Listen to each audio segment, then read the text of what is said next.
Caroline the Vintage Car.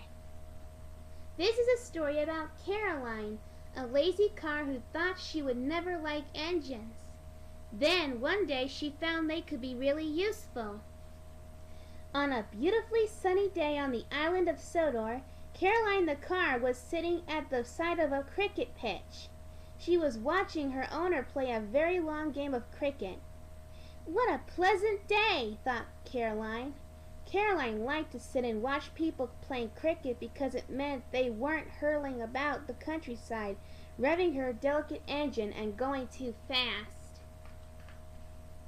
Meanwhile, at the transfer yards, Stepney the Bluebell engine was chatting to the other engines. "Trucks are fun," he was telling Percy. Percy was very surprised. Surely no engines actually like pulling trucks?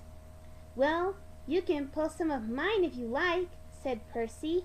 Percy's driver agreed that Stepney would pull some of the trucks.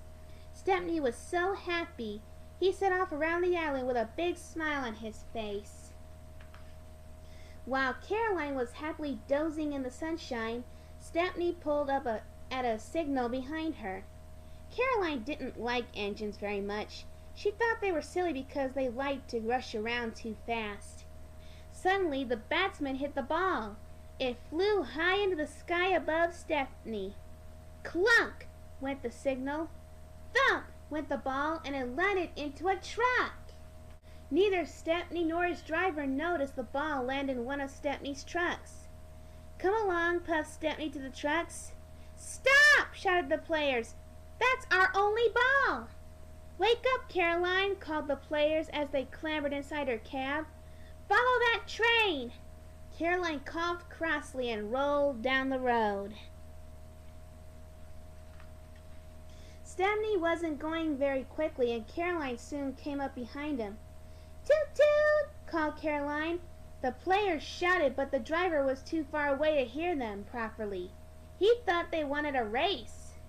"Faster, Stepney!" shouted the driver, and Stepney began to puff along very fast. Poor Caroline! She wasn't happy at all. Her owner was making her go faster and faster. As Caroline turned the corner, Stepney disappeared. "Hurrah!" she cried. "That silly train has fallen into a hole. I can go home now." But Caroline's owner only made her go faster. He pushed her up a steep hill and down the other side. As Caroline hurtled down the hill, she could see Stepney sitting in a station at the bottom. The players ran towards Stepney. "Our ball!" they cried. "Where's our ball?" The driver looked very confused. "Your ball?" he asked. "Why would we have your ball?" The players explained everything as they began to search in Stepney's trucks. The trucks were wriggling and jiggling, making it harder for the players to look. "Stop it!" Stepney told the naughty trucks. "Found it!" cried a player. "Let's get back to the game." Stepney looked at Caroline. She was worn out. Stepney didn't think Caroline would want to drive anywhere. Stepney spoke to his driver. "Do you think we should give Caroline a lift?" he asked. "She looks very tired, and I don't think she can make it back to the cricket pitch." Stepney's driver thought it was a splendid idea. He spoke to the station master and the signalman. "Stepney has an idea," he explained. Stepney uncoupled all of his trucks apart from a flat truck. Caroline was rolled onto the flat truck, and a brake van was hooked up behind. The players all climbed on board.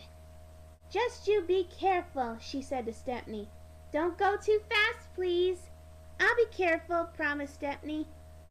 Stepney began to pull out of the station. Caroline had her eyes tightly shut. "Ooh!" she cried.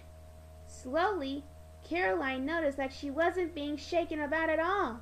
She opened her eyes to find that Stepney was going quite fast. Caroline looked around the countryside. She realized that she didn't mind going fast, especially when someone else was doing the work. Stepney safely returned Caroline and all the players to the cricket pitch. Stepney's driver, the station master, and the signalman settled down to watch the match. "Perhaps engines aren't so silly after all," said Caroline to Stepney.